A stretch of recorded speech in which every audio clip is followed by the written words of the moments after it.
Gusto mo bang maranasan malero ang CPM2? At gusto mo bang maglaro pero di mo alam kung paano? Kahit wala ka sa early access ng CPM2 ay pwede mong maranasan malero ito basta siguraduhin mo lang na malakas internet mo at may sapat na storage ka sa cellphone na ginagamit mo ngayon. Pero bago yan nais ko lang tong i-shoutout ng mga solid subscriber at followers kaya kung di ka pa nakasubscribe baka naman. I watch hentai all the time with my soul is tormented by a succubus. Calling sis, pencil dripping from the way I spit. Fell in love with it. Una mong gagawin is pumunta ka sa Chrome tapos search mo CPM2 up to down. Ang pinakauna ang pipindutin mo. Pagkatapos niyan ito ang itsura tapos scroll ka kunti sa baba at click mo itong get the latest version.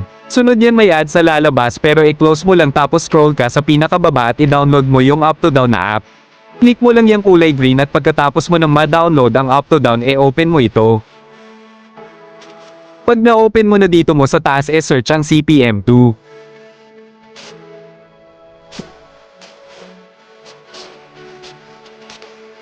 Pag lumabas na click mo lang yan. Since na-download na yung sa akin play ang nakalagay. Pero kung di mo pa na-download ang nakasulat dyan ay download tapos click mo lang yun tapos hintayin mo lang matapos. Pag na-download mo na at walang problema ay pwede mo na itong laruin at pwede ka din makalaro sa online server nito. Pag magda-download ka na tapos may nakalagay na hindi compatible sa device mo ay i-close mo lang yung Chrome tapos ulitin mo lang ulit ang ginawa mo. Paalala lang ang app na ito ay isang APK lamang kumbaga hindi ito ang original talaga na galing sa developer sa CPM.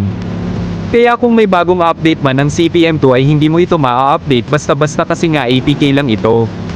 Ginawa ko lang itong tutorial para lang sa mga kating-kati na talaga at masubukan ito.